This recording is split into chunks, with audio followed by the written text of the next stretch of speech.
is The Furnace with John Burton.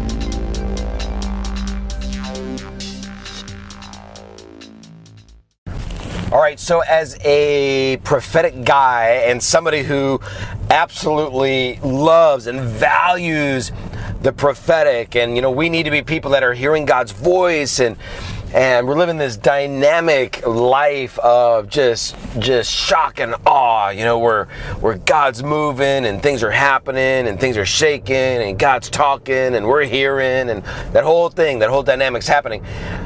I'm a big mega believer in all of that. However, kind of the bane of my pastoral life back in years past was people who would just kind of slap God's name on any little whim or idea or little mini revelation or whatever that they get. And then their whole life is God said this and God said that and God's saying this and God's doing that and this is what God says. And I would tell them sometimes, I'm like, you are not hearing God. You're confused. That ain't God. I'm telling you straight up, that ain't God. It's not God. And we live in this world today where this whole, especially in the prophetic stream, I could spend a whole other podcast talking about the other side where people are anti-prophetic and pastors who don't let it happen in their church, and all of this kind of stuff. That's a whole other issue. That's a big deal. We cannot shut down the prophetic, but let's stay right on topic here. There's these people that they don't understand what it is to hear God, and so what happens is they have an impression or a thought, and they're like, ooh, that was a good thought. And hey, I felt a little Holy Spirit action on that maybe, or hey, there's a heavy revy. Do they say that anymore? I don't think they say that anymore. And so any like anything that they're picking up on. It's like God did this. God said this, and and I'm not discounting the fact that God gives us impressions. I'm not saying that at all. I mean, throughout my day or whatever, God's doing things, but by and large, I'm super hesitant to just slap God's name on it. And in most situations, it's completely unnecessary. It really is. For all you prophetic folks out there, completely unnecessary for you to preface whatever it is you're sharing with God said. This is what God said. You pull out that God card. This is what God told me.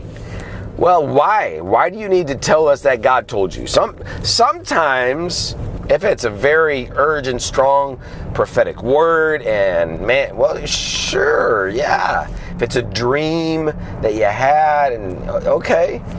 But most of the time in the day-to-day, you do not need to put God's name on it. Give yourself room to be wrong. When God speaks, by and large, there's going to be some confirmation. When He's doing something, there's going to be confirmation. There's going to be clarity on it. But today it's like the wind blows, the wrong way, and all of a sudden, well, that's God, and then you got all these people that are seeing angels in the clouds. I'm like, you can sit down underneath a cloudy sky for 3 or 4 minutes, and you're going to see like 5 angels. Doesn't take a great imagination. And what's hilarious is, someone sees a big giant, you've seen all the pictures, and big giant cloud formation, and it looks like a face. And they're like, it's the face of God. How do you know it's God? Why is that face God? Out of all the faces in the whole entire world. Why isn't it George Washington? Why isn't it your 5th grade teacher? Why isn't it President Trump? Maybe it's not a face at all, and it's just kind of water vapor up in the atmosphere, just kind of moving together in the right way. Why God, though? Why are you telling me it's God? Maybe it's not God. Maybe it's an angel. And then you get those big cloud formations with the big wings, right? It's an angel. What's the purpose of an angel doing that? To reveal God and His creation. You don't need that. Look around. God reveals Himself through creation, period. I'm driving down the road right now. I'm looking at trees. Beautiful flowering trees right there. Red ones and white ones. Here in the Ozark Mountains. Driving through with some rock formations. God made all this. I'm not looking in these trees and seeing God's nostrils or his left arm. Not seeing an angel. Why are we doing this? No wonder the world thinks we're crazy. There's enough legit crazy stuff in the church and in Christianity and the supernatural. And there is. It gets weird. For us to add to it. There's people out there, it's almost like they get they're getting their Boy Scout badge or their Christian badge of whatever, of spirituality. And they just act super weird, and it's an indicator that, by golly, I am a peculiar person, is what the Bible says. I'm a peculiar person. And look at that. People are laughing at me and pointing fingers at me and shunning me and talking about behind my back and won't be my friend and get uneasy when I come around and snicker. And that's not necessary. You don't have to be weird. Maybe you're just weird. If you're just weird by nature, that's fine, but don't spiritualize it. You know what I'm saying? Are you tracking with me? Quit spiritualizing all this weird stuff. There were some thunderstorms today. I'm looking at some pretty big cloud formations right now. I'm going to wait and see here. Can I find a face? I see one that looks like a fetus. I do. It's for real. I'm looking at it right now. See the little umbilical cord coming out of it. What could that mean? It could mean God speaking to something about abortion in America. No, He's not. It's just a cloud. That's all it is. It's just a cloud. Oh, look at that. I see a cross. Oh, wait, it's not a cross. It's just a telephone pole. They make them that way by design. Come on, guys. And so, again, kind of back to what launched this little fun podcast here is you need to learn to hear God's voice for real, for legit. Really learn to hear His voice. Get into the Word. Pray in the Spirit. If you have an impression in an area, prophetic impression, wait on it. See what God does. See if He speaks to it again, confirms it. See if somebody else might, confirm it. Maybe share it with somebody else. Don't share it with another prophetic weirdie. Share it with someone who's mature. Right? Not someone who's dead either. Someone who's mature. Someone who has integrity in the area of the prophetic, in the area of prayer. Listen, I write on this stuff. I write on the prophetic. Some of you think I'm making light of it. I'm not. We must hear God's voice. We must encounter God. We must know God. It must be active. And it must be real. It must be powerful. It must have purpose. All of this is true. We've got to experience God at this level. But I think people, just get a little overzealous and they put God's name on pretty much anything. And well, let me just tell you this: as a pastor, as someone who has pastored before, I understand God can use anybody. I get that. He'll speak through a donkey, as they say, right? But that's not really God's preferred method. That's not like His default. The donkey is not the default. All right? So if you want to be someone who is regularly hearing God's voice, and it's legit, and it's accurate, and it's powerful, and it's purposeful, you must be a person of extreme prayer. You have to. Again, can you be someone who's never prayed in your life and God does something and He can, sure. But on a regular basis, on a kind of a prophetic lifestyle, you are not going to have a prophetic lifestyle if you do not have a lifestyle of prayer. If you are not someone who is burning in the place of intercession.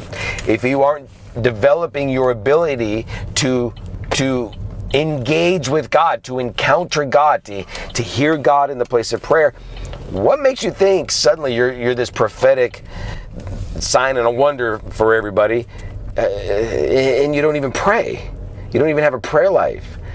You know, you're not nurturing that. You're not developing that. You're not connecting with God in that way. Why do you think that that you should be heard in the church?